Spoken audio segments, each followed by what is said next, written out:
primeiro capítulo da primeira carta de João, mas o assunto do primeiro capítulo também está lá no Salmo 32, ou parte do assunto.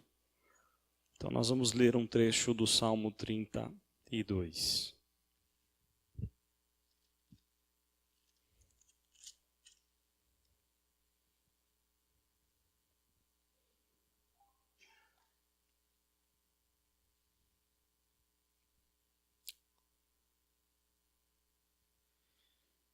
Muito bem, Salmo 32, nós vamos ler até o verso 5.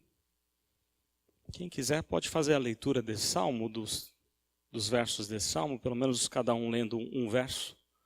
Vamos lá. Bem-aventurado aquele cuja iniquidade é perdoada, cujo pecado é coberto. Bem-aventurado o homem a quem o Senhor não atribui iniquidade e em cujo espírito não há dolo. Enquanto calei os meus pecados, envelheceram os meus ossos, pelos meus constantes gemidos todo o dia. Porque a tua mão pesava dia e noite sobre mim, e o meu vigor se tornou em sequidão de estio.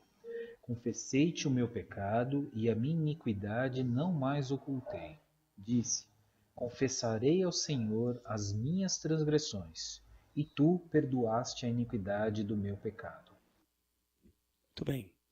O salmista fala sobre confissão, a importância de nós confessarmos o nosso pecado a Deus. É interessante que Davi, ele poderia, como rei, talvez para ele fosse muito fácil de esconder o seu pecado. Mas Davi não fez isso. Davi, enquanto escondeu, a vida dele só piorou e ele não se sentia bem. Ele coloca aqui, enquanto calou, ele calou os pecados, envelheceram os seus ossos. Ele teve constantes gemidos todo dia. Então ele ensina a gente o quanto é importante a gente colocar diante de Deus a nossa vida de uma forma escancarada, não é?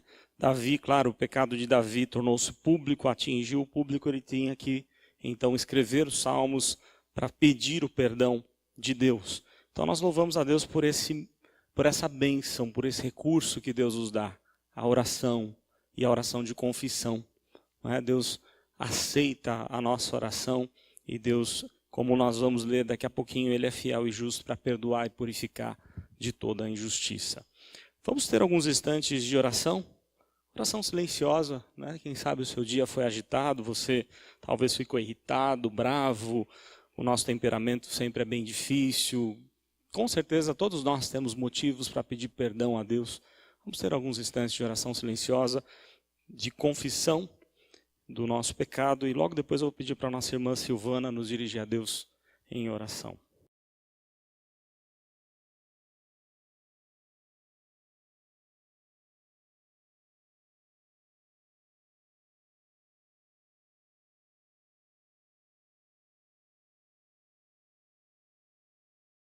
Muito bem, vamos abrir a primeira carta de João, 1 João, capítulo 1.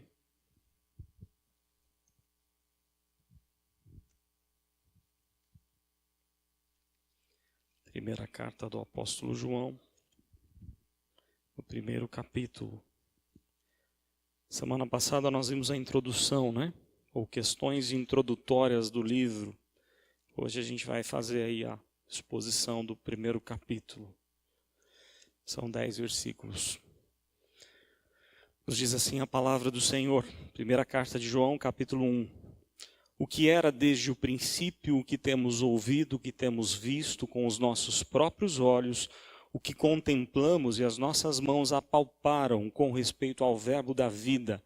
E a vida se manifestou e nós a temos visto, e dela damos testemunho e vô-la anunciamos. A vida eterna, qual estava com o Pai, nos foi manifestada.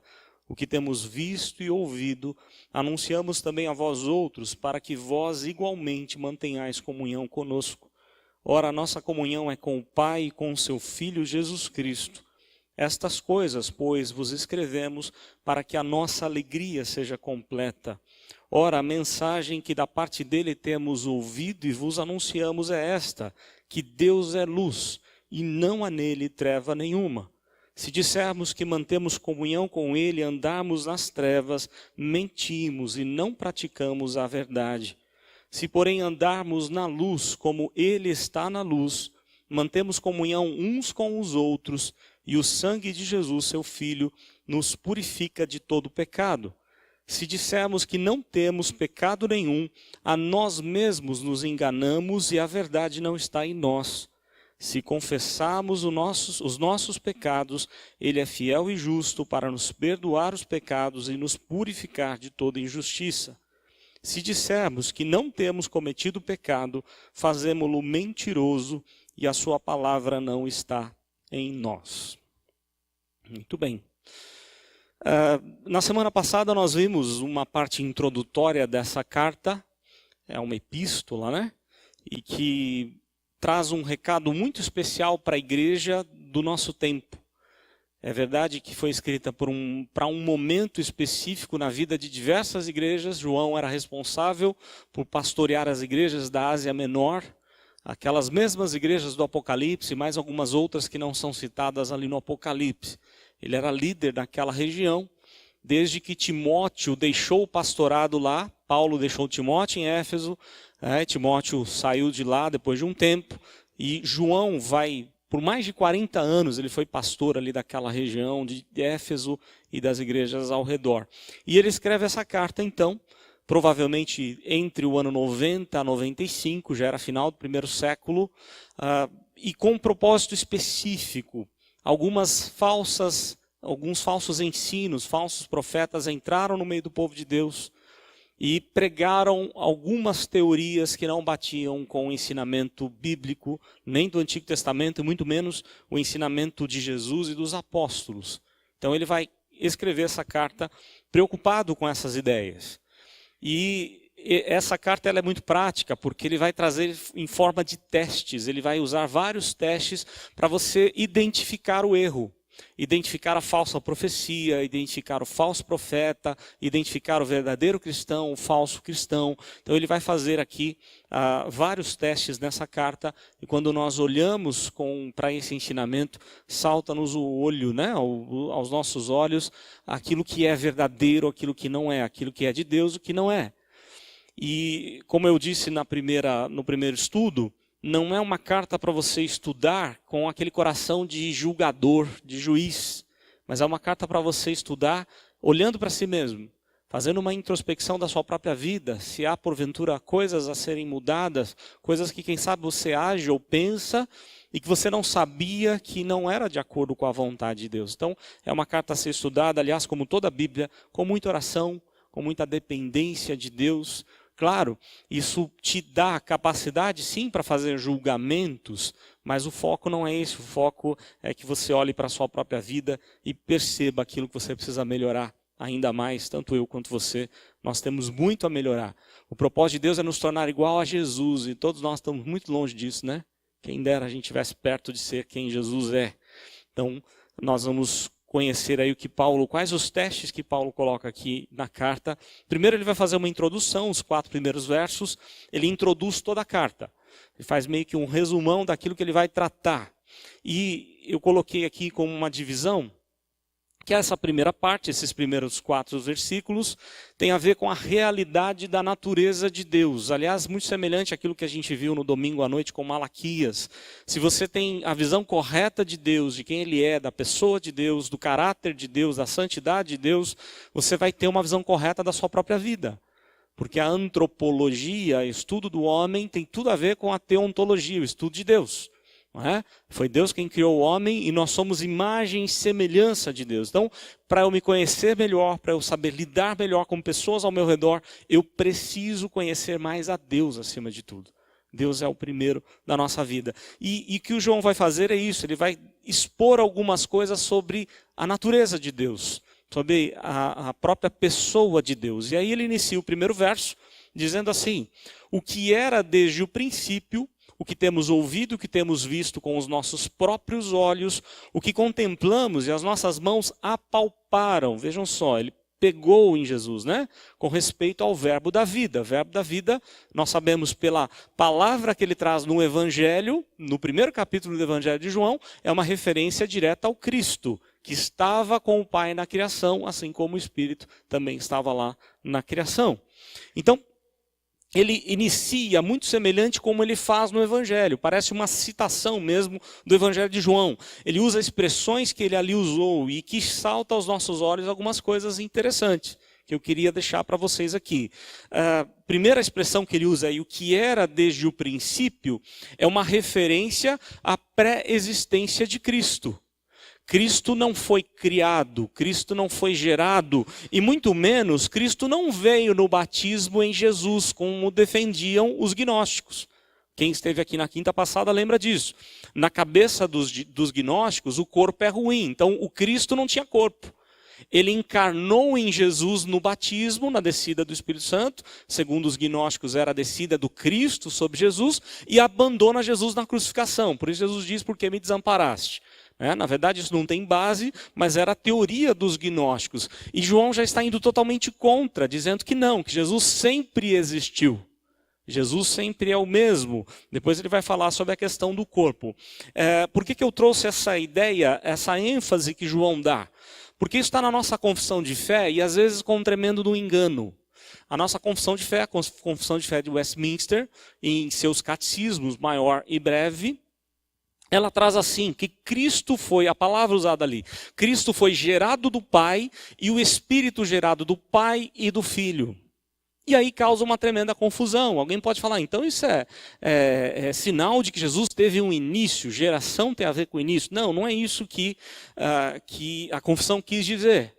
O que eles estavam se referindo ali naquele concílio e a decisão que tomaram de usar a expressão gerado, gerado eternamente do Pai, tem a ver com a submissão entre as pessoas. Nenhum é mais importante do que o outro. O pai não é mais importante que o filho não é mais importante que o pai, o espírito não é mais importante do que os dois, enfim.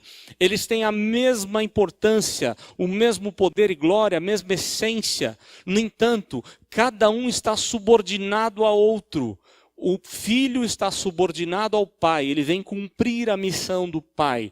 Quem envia o filho? Pai envia, porque Deus amou ao mundo de tal maneira que deu seu Filho. João 3,16, o próprio João fala disso. Então, o Pai envia o Filho. E no mesmo Evangelho de João, lá no capítulo 14, capítulo 14, capítulo 15, nós vamos ver que Jesus vai enviar o Espírito. Então, o Espírito vem da parte do Pai e do Filho. Por isso, a confissão de fé diz que o Filho foi gerado eternamente do Pai e o Espírito gerado eternamente do Filho, causando uma tremenda confusão. Na verdade, o que eles queriam se referir ali é a questão de submissão. Eles trabalham em harmonia, mas um submisso ao outro. Um exemplo muito prático disso é a família. O marido não é mais importante do que a esposa não é mais importante que o marido, os pais não são mais importantes do que os filhos não são melhores do que os pais, mas cada um tem uma função diferente e cada um tem que ficar dentro do seu papel. Se um ultrapassar o papel do outro, começa a ter desarmonia, começa a ter problema. Se o filho quer mandar no pai, o negócio fica difícil, né? O filho se submete à autoridade do pai, à vontade do pai, da mesma forma como Cristo sempre se submeteu à autoridade do seu pai. Ele nos ensina a ser o filho com excelência. Então a ideia é de submissão e não de existência ou de geração, de início. Por isso João deixa muito claro aqui, ele era desde o princípio. Ele está se referindo ao Gênesis, à criação, e antes da criação só existia quem? Pai, Filho e Espírito Santo. Os anjos foram criados em Gênesis 1, verso 1 e 2. Tudo foi criado em Gênesis 1, 1 e 2. É o relato, um resumão da criação, são os 2 primeiros versos da palavra de Deus.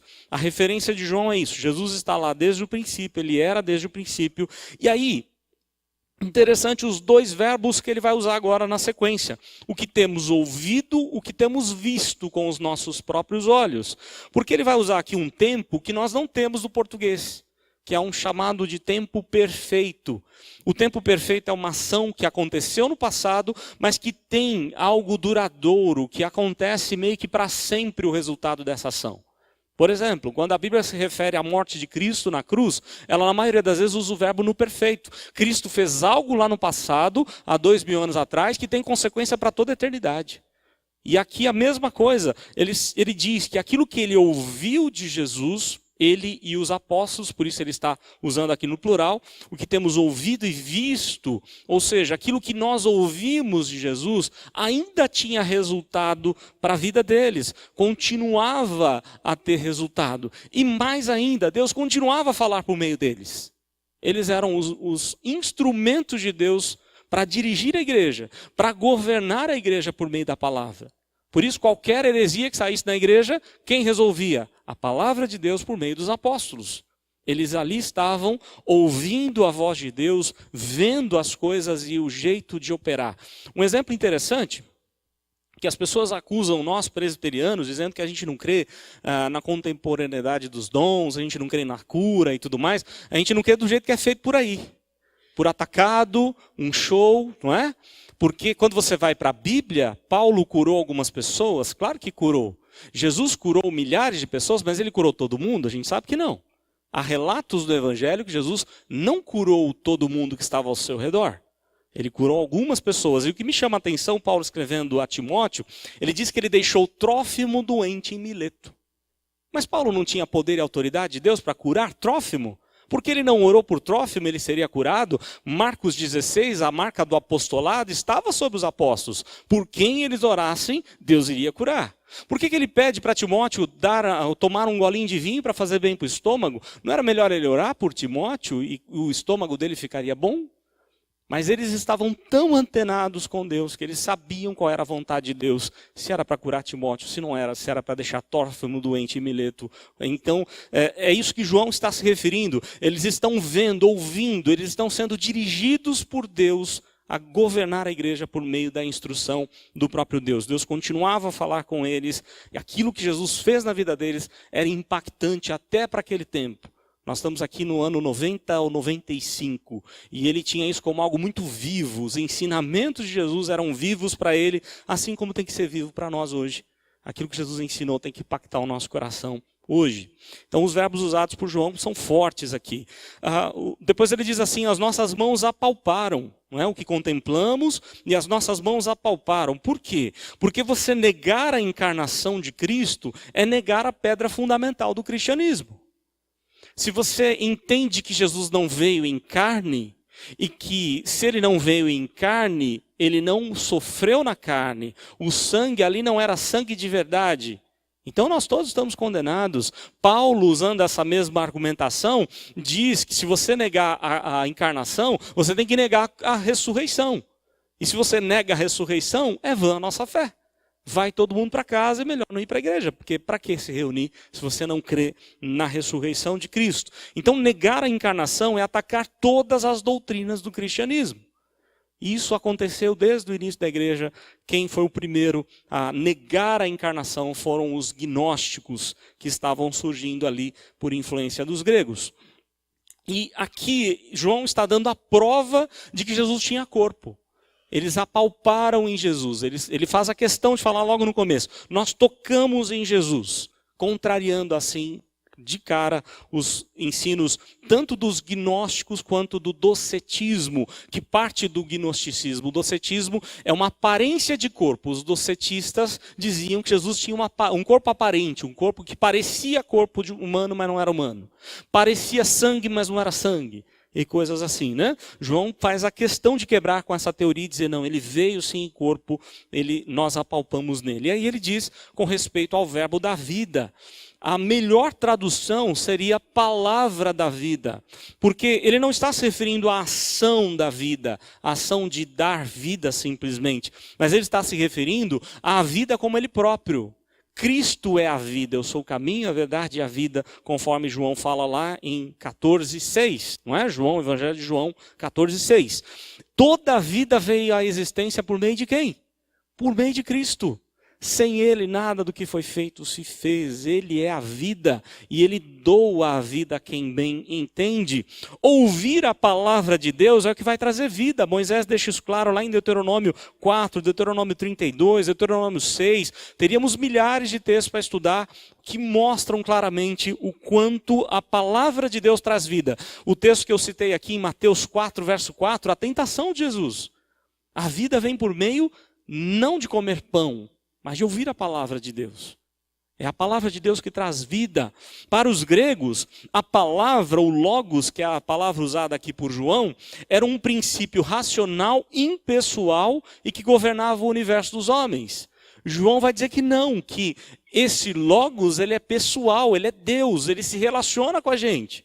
Ele habitou entre nós, ele falou com a gente, nós tocamos nele, nós interagimos com ele, ele é o nosso Deus. Então Jesus não é impessoal, mas é o eterno Deus, o Deus pessoal, o Deus que é o agente de toda a criação. Primeiro verso ele usa palavras assim bastante fortes contra o gnosticismo. E aí, o verso 2, e a vida se manifestou, e nós a temos visto, e dela damos testemunho, e vô-la anunciamos, a vida eterna, a qual estava com o Pai, e nos foi manifestada. Ele vai falar então da vida, não é? João usa aqui um artigo definido, vejam só, na língua grega você não precisa definir as pessoas. Você quer falar de vida, você usa vida. Você não precisa definir, né? Ah, eu quero falar de cachorro, né? Eu falo de cachorro. Mas se eu usar o artigo definido, eu estou me referindo a algo em específico. Há uma ênfase muito grande no artigo, no texto, e quando você lê na língua grega, quando aparece o artigo, salta aos olhos. É algo para você parar e pensar, tem coisa aí. Não é? Exemplo, Jesus não é apenas um pastor. João 10 diz que ele é o bom pastor. Não é? Ele é o pastor. Mesma coisa quando o João se refere a Jesus como o caminho, a verdade e a vida. Vejam a ênfase que ele dá. Ele é o caminho, ele é a verdade, ele é a vida. Ele não precisaria escrever dessa forma, mas ele faz questão de enfatizar. Jesus é o único caminho, a única verdade, é a única vida. E João de novo está usando o artigo aqui. A vida se manifestou, né? E essa vida, João usando o artigo faz referência à própria plenitude da vida, que é o Senhor Jesus. Jesus é pleno de vida, ele é a própria vida. E aí ele diz, nós damos testemunho. João e os apóstolos não inventaram aquilo que viram. Eles estão testemunhando, eles estão atestando aquilo que viram. Aliás, essa é a característica de uma testemunha. A testemunha não pode falar aquilo que não viu. Não é? A testemunha tem que atestar aquilo que viu. Eles estão falando daquilo que viram. Os apóstolos tinham essa autoridade, eles conviveram com Jesus bem de pertinho. Além deles, mais um tinha essa autoridade, que foi Paulo, porque Cristo falou com ele, Cristo revelou-se a ele fora do tempo, conforme nós lemos nas cartas de Paulo. Então, eles falam aqui do testemunho que o próprio Cristo deu. O Novo Testamento é o registro desse testemunho, é o registro histórico dessa verdade.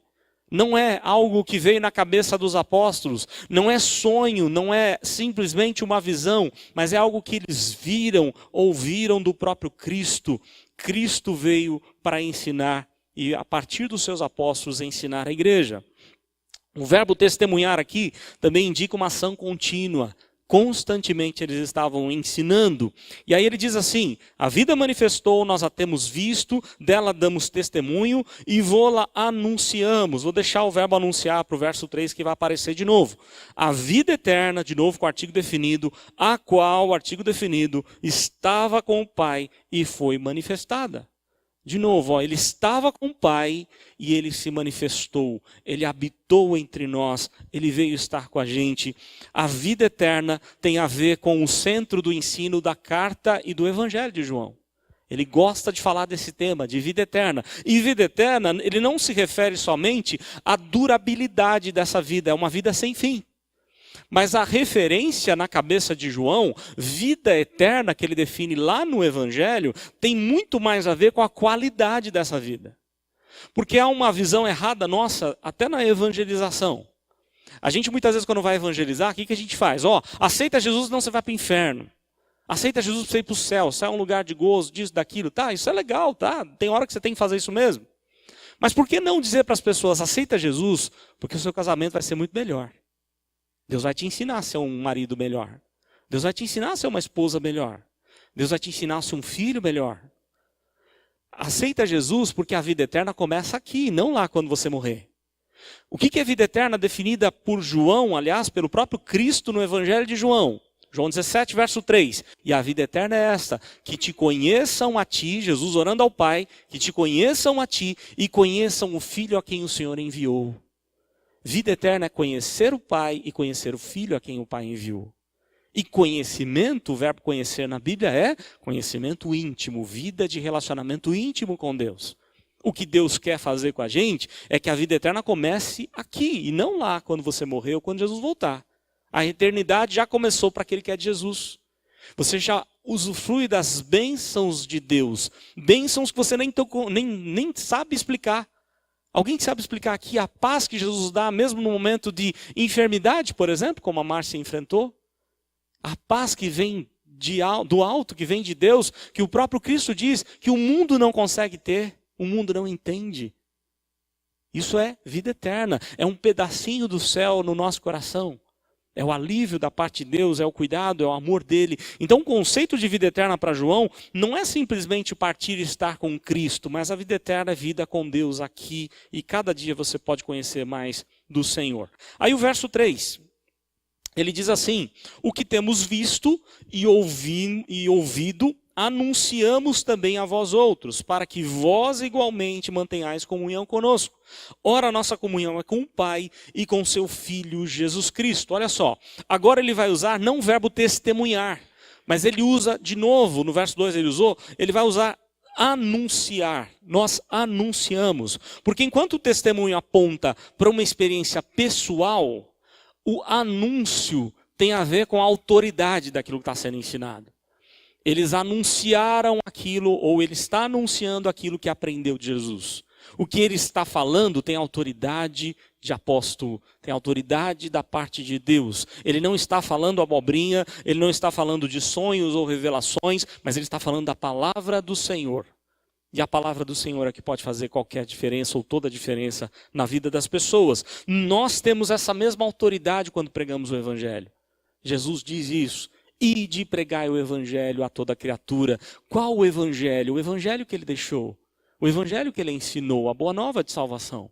Quando nós anunciamos, Deus faz a obra, Deus age. Aliás, eu ouvia recentemente não sei se eu compartilhei com os irmãos, estava ouvindo um sermão do pastor Hernandes, que ele citou João Calvino, eu achei muito interessante a citação. João Calvino dizia assim: Deus governa a igreja por meio da sua palavra. O púlpito faz a igreja ser dirigida conforme a vontade de Deus. Quando o Evangelho está sendo pregado, quando a palavra de Deus está sendo anunciada, Deus reina sobre o seu povo, Deus domina. E aí eu lembro, eu não sei se foi o Brian Chappell, não lembro qual foi, mas um desses pregadores que vieram aqui recentemente no Brasil, ele dizia isso, que quando você prega a palavra, é o céu descendo, trazendo um recado para a sua vida. O céu descendo na terra e te dando um recado. É uma palavra cheia de autoridade. É uma palavra que a autoridade não está no pregador, está na mensagem. Ele diz claramente isso, nós estamos anunciando. Não é apenas um testemunho pessoal, mas é aquilo que nós temos da autoridade da parte de Cristo, aquilo que ele nos orientou a ensinar. Então vejam só o que ele diz: o que temos visto, ouvido, anunciamos também a vós outros, para que vós igualmente mantenhais comunhão conosco. Qual era a comunhão do apóstolo?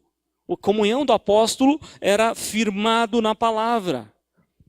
Quem não está firmado na palavra não tem comunhão. Nós temos muita confusão com relação àquilo que é comunhão. A comunhão aqui refere-se à unidade doutrinária. Se você não conhece a doutrina, se você não aceita a verdadeira doutrina da palavra de Deus, você não tem comunhão. Por isso, uma igreja que não tem comunhão, cada um pensa de um jeito. Cada um vai para um lado, né? Porque não conhece a palavra, não está firmado na palavra. E ele está dizendo assim: a nossa comunhão está na verdade de Deus. Quem está na verdade, nós temos comunhão com essa pessoa. Quem não está, não temos. Ora, a nossa comunhão é com o Pai e com o seu Filho, Jesus Cristo. A palavra comunhão, ela aponta para o abandono do seu próprio interesse para cuidar do interesse do próximo. Não é? Algo comum, nós vamos fazer algo que seja comum, nós vamos cuidar do interesse do próximo, buscar as coisas em comunhão, algo que seja comum para com o outro. E aí o foco dele essa comunhão tem que ser nas Escrituras, não pode ser nas nossas ideias, não pode ser na ideia de uma pessoa, de um líder, porque há muitos líderes por aí levando a igreja para muito longe da parte de Deus. porque não prega a verdade, porque não ensina a verdade, porque não vive a verdade. Então cabe a nós vivermos nessa comunhão com o Senhor. Verso de número 4. Estas coisas, pois, vos escrevemos para que a nossa alegria seja completa. Vejam só, alegria completa somente na parte de Deus. Eu estava numa visita, vindo para cá, e eu lembrei do Salmo 16. O Salmo 16 é o Salmo da alegria, onde Davi, ele coloca toda a sua alegria e confiança em Deus. Deus é o meu único tesouro. Aí ele diz assim, ele termina o Salmo dizendo, porque só no caminho do Senhor há plenitude de alegria. Você quer alegria na sua vida? Você quer alegria no seu trabalho, na sua família? Você quer alegria na sua vida? Ela está em Deus. Essas coisas nós escrevemos para que a alegria seja completa. O desejo de João ao escrever essa carta é encher a igreja de alegria. Mas a alegria verdadeira está em Deus, na palavra de Deus. Não pode estar nas ideias dos gnósticos ou dos falsos profetas, mas tem que estar na palavra de Deus, a alegria completa. João defende que essa alegria só pode ser completa quando a vida está firmada na palavra de Deus. Se você não firmou seu casamento na palavra de Deus, se você não firmou a educação dos seus filhos na palavra de Deus, se você não firmou o seu jeito de trabalhar na palavra de Deus, você não está buscando alegria ou não está encontrando a alegria do Senhor, que segundo a Bíblia é a nossa força. Então a primeira parte ele fala da realidade da natureza de Deus, os 4 primeiros versos. Agora a partir do verso 5 até o 7, ele vai falar da realidade da mensagem de Deus. Qual é o conteúdo dessa mensagem, já que ele fala primeiro sobre Deus e depois qual é a mensagem que ele está enfatizando, ele quer enfatizar. E aí, o verso 5, ele vai começar a dar a explicação dessa mensagem. Ora, a mensagem que da parte dele temos ouvido e vos anunciamos é esta.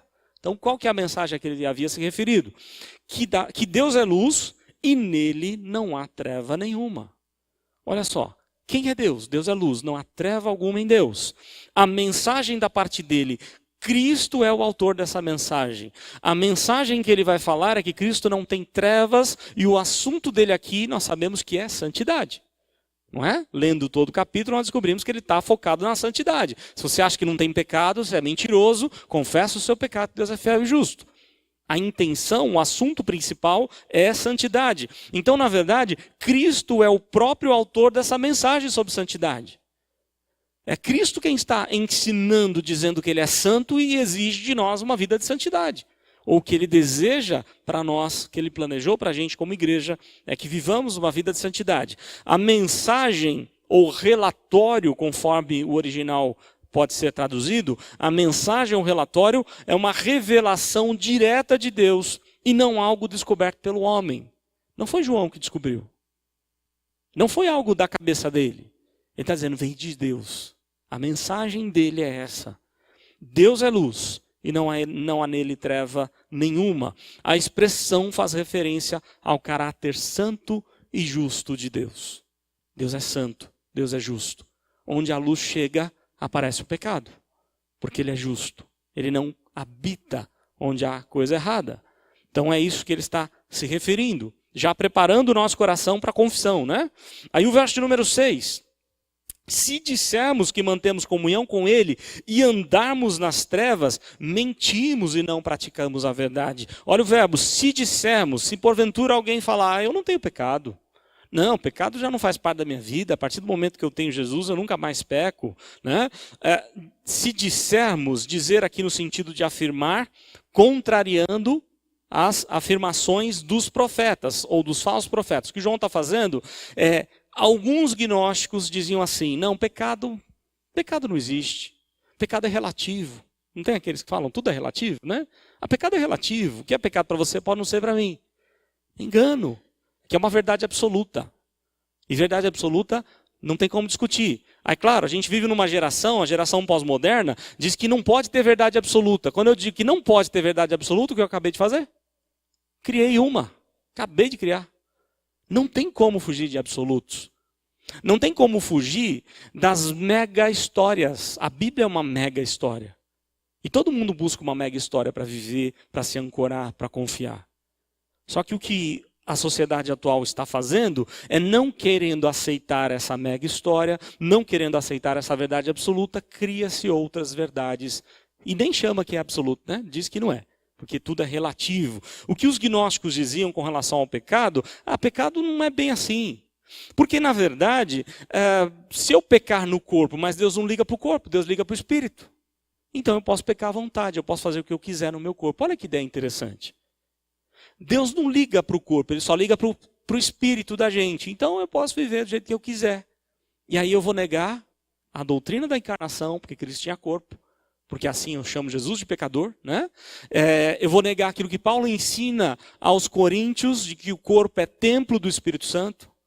Eu começo a negar um monte de doutrinas. Então ele está indo de uma forma dura, diretamente contra a ideia gnóstica. Se dissermos que mantemos comunhão com ele e andarmos nas trevas, mentimos e não praticamos a verdade. Somos mentirosos. E aí ele vai falar, né?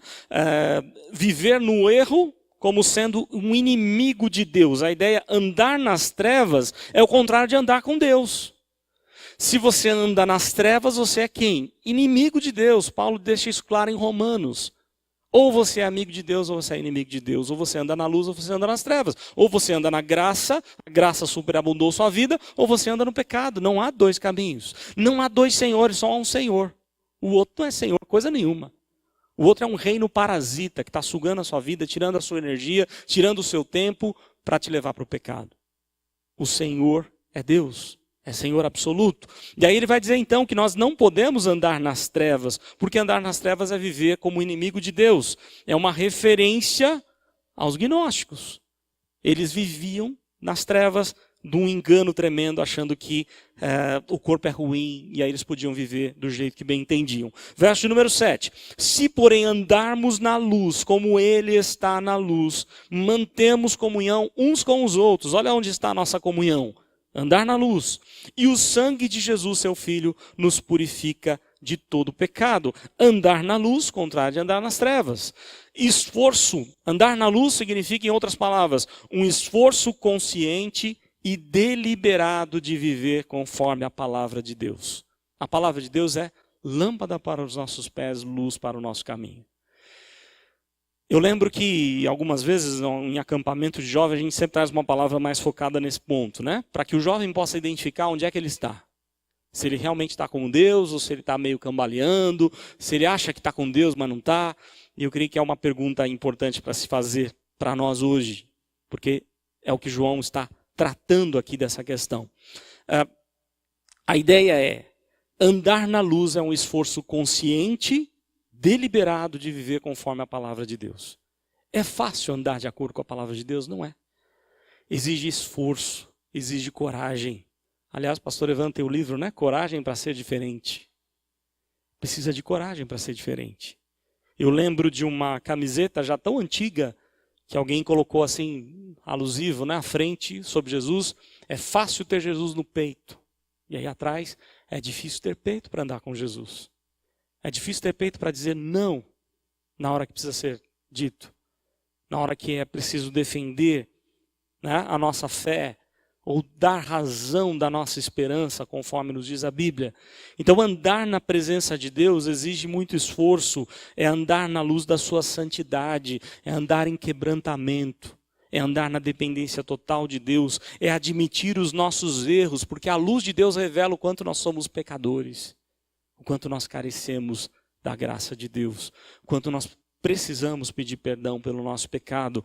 E aí quando a gente vive dessa forma, João diz, né, nós mantemos comunhão uns com os outros. Se nós andamos na luz, conforme o verso 7 diz, como Ele está na luz, mantemos comunhão uns com os outros, e o sangue de Jesus, seu Filho, nos purifica de todo o pecado. A luz traz vida, o pecado traz morte, traz separação. O sangue de Jesus aqui como purificação, somente o sangue de Jesus é que pode nos capacitar a viver como irmãos. Nós vivemos num corpo, porque Cristo morreu por nós, Ele derramou o seu sangue. Somente o sangue de Jesus é poderoso para purificar, e isso era contrário à visão gnóstica. O sangue de Jesus não tinha poder, porque é físico, é material. Então o sangue não tinha poder. Mas João está batendo aqui dizendo, o sangue de Jesus tem poder sim. Não é um poder como alguns pensam, né? Eu estou andando na rua para não ser assaltado, vou começar a gritar, o sangue de Jesus tem poder. Não é algo assim mágico, como muitos acham que levando a Bíblia para lá e para cá, você não vai ser assaltado porque você está levando uma Bíblia. Ou deixando ela aberta na sua casa, no salmo tal, Deus vai te abençoar. Não é essa a ideia. Mas é você compreender aquilo que você conseguiu pelo sangue de Cristo. Sem o derramamento de sangue não há remissão de pecados, diz a Bíblia. Se Jesus não tivesse morrido e derramado seu sangue, nós todos estaríamos condenados do nosso pecado. O sangue de Jesus é poderoso, sim, para transformar a nossa vida, para mudar a nossa história, para nos tirar do inferno. Ele nos comprou pelo seu sangue. Aliás, Paulo escreve ou fala aos crentes de Éfeso, se despede da igreja de Éfeso, dizendo isso claramente, lá em Atos 20, que nós somos comprados pelo sangue de Jesus. Ele nos comprou pelo seu próprio sangue. O Espírito Santo é quem faz essa aplicação, é quem pega os benefícios do sangue de Jesus e aplica na nossa vida. Por isso ele é enviado pelo Filho para fazer isso. A vida do Espírito, a obra do Espírito é nos levar a Jesus. É apontar e aplicar aquilo que Jesus fez na cruz por nós, no nosso lugar. Aí o verso número 8, estamos chegando ao fim. Agora a realidade não mais da mensagem, mas agora da nossa natureza. Ele vai falar sobre nós um pouco mais. Verso 8. Se dissermos que não temos pecado nenhum, a nós mesmos nos enganamos e a verdade não está em nós. Vejam só, se nós achamos que não temos pecado, como os gnósticos diziam, nós não pecamos, porque no corpo não é pecado, pecado não tem problema, pode pecar à vontade, né? Se nós dizemos isso, então nós estamos com problemas, nós estamos enganados. A verdade de Deus não está em nós. O que João está aí a falar, Paulo, o que João está tratando aqui é da doutrina da depravação total do homem. O que ela diz? Ela diz que o homem está totalmente depravado no seu pecado. E essa depravação, ela tem a ver, ela atinge toda a nossa vida. A depravação total do homem atinge a nossa mente, atinge o nosso coração, atinge as nossas decisões. A doutrina da depravação diz assim, que eu não consigo desejar o bem, eu não consigo entender o bem, eu não consigo fazer o bem. O homem está totalmente depravado no seu delito e pecado. Por ele mesmo ele não consegue nem desejar o bem. Por ele mesmo ele não consegue fazer o bem. Ele não consegue entender o bem da parte de Deus. Mas quando a graça invade o coração, quando Deus transforma o coração, aí ele começa a ter uma depravação ainda. Ele tem a depravação, mas ela é parcial. Porque ele agora entende o que é bom e o que não é. Ele entende o bem. Ele deseja o bem muitas vezes. Nem sempre, mas às vezes ele deseja. Mas nem sempre ele vai conseguir fazer o bem. Ele está parcialmente depravado, mas não totalmente depravado. Nós precisamos os conhecer, e é o que João está dizendo isso, né? Nós precisamos reconhecer a doutrina da depravação humana. Todos nós somos pecadores e sem a ação de Deus nós só vamos fazer o que é errado. Por isso, verso 9, se confessarmos os nossos pecados, ele é fiel e justo para nos perdoar os pecados e nos purificar de toda injustiça. Algumas coisas importantes aqui, eu vou terminar. Ele usa o verbo se confessarmos. E a expressão confessarmos aqui é de onde vem a palavra homologar. É o verbo homologuel. Confessar significa dizer a mesma coisa, concordar, reconhecer, admitir. Quando você confessa, você admite o que você fez. Você admite o seu erro. Você chega para Deus e fala, Senhor, eu concordo com o Senhor, eu sou um miserável pecador. Eu concordo que eu desagradei o Senhor. Eu concordo que eu fiz isso, eu fiz aquilo. Porque quando Deus trata do nosso coração, não dá para a gente discordar do diagnóstico que Deus faz. Qual que é o diagnóstico de Deus para nós? Ele que é santo. Ele olha aqui para a terra e ele diz o quê? Não há um justo sequer, não há quem faça o bem. Salmo 14, Romanos 3, Salmo 53. Vários textos. Ele olha para a terra e diz, não há um justo sequer, não há quem faça o bem. Sem a ajuda de Deus, sem a graça de Deus, mesmo que seja a graça comum que o incrédulo tem, sem qualquer ajuda de Deus, o homem só faz aquilo que é errado. Então nós, quando estamos diante de Deus, nós reconhecemos, Senhor, eu reconheço, eu sou pecador mesmo, eu preciso do Senhor para mudar a nossa vida ou a minha vida. Então, confessar significa dizer a mesma coisa, concordar, reconhecer, concordar com o diagnóstico que Deus faz da gente. E o diagnóstico dele é que somos pecadores, é ter tristeza para o pecado. Vejam, há muita confusão com relação ao verbo confessar na Bíblia. Paulo diz lá em Romanos 10, né, que se nós confessarmos a Jesus, está tudo certo, né? E algumas pessoas pensam assim, então eu confessei, eu disse sim para Jesus publicamente, estou salvo. Só que se você fizer um estudo do verbo confessar no Novo Testamento, você vai encontrar alguns problemas. O primeiro deles é que Paulo escreve a Timóteo dizendo que Jesus fez a verdadeira confissão diante de quem? De Pilatos. Qual foi a confissão que Jesus fez diante de Pilatos? Ele se entregou para morrer. Confessar é você crer realmente nisso e você dar a vida por aquilo que você crê. Jesus confessou, ele se entregou à morte. Quando você pensa em confessar na Bíblia, no Novo Testamento, você entra no contexto de igreja. E confessar que era de Jesus significava o mesmo que hoje. Chegar na frente de uma igreja e dizer, agora a partir de hoje eu sou de Jesus, eu confesso a Jesus diante de todos. Tudo bem? É só ir para casa, é só curtir a vida e dizer que é crente? Não, no contexto bíblico não era assim.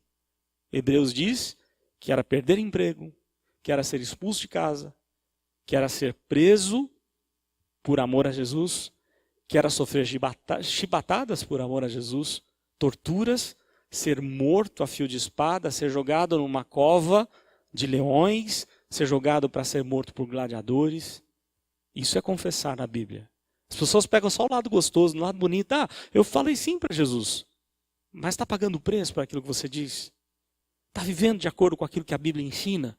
Confessar a Jesus é muito mais do que simplesmente dizer sim. E aqui, é claro, aqui a ideia não é confessar no sentido de aceitar ou não Jesus, mas a ideia de confissão de pecados. E aqui é interessante algo que o Dr. Nicodemos coloca, que eu achei bastante relevante. Aliás, eu tive o privilégio de fazer exegese dessa carta com o Dr. Nicodemos lá no seminário e foi muito gostoso estudar com ele essa carta. E aqui ele fala interessante aqui. A confissão deve ser de acordo com o quanto o seu pecado atingiu. Olha só o que ele diz. Se você pecou somente a Deus, confessa a Deus. Se você envolveu outros no seu pecado, você precisa demonstrar o arrependimento para com eles e confessar o seu pecado a eles. Se você caiu no domínio público o seu pecado, você precisa de uma confissão, uma retratação pública. Foi o que Davi fez escrevendo Salmo 32, Salmo 51.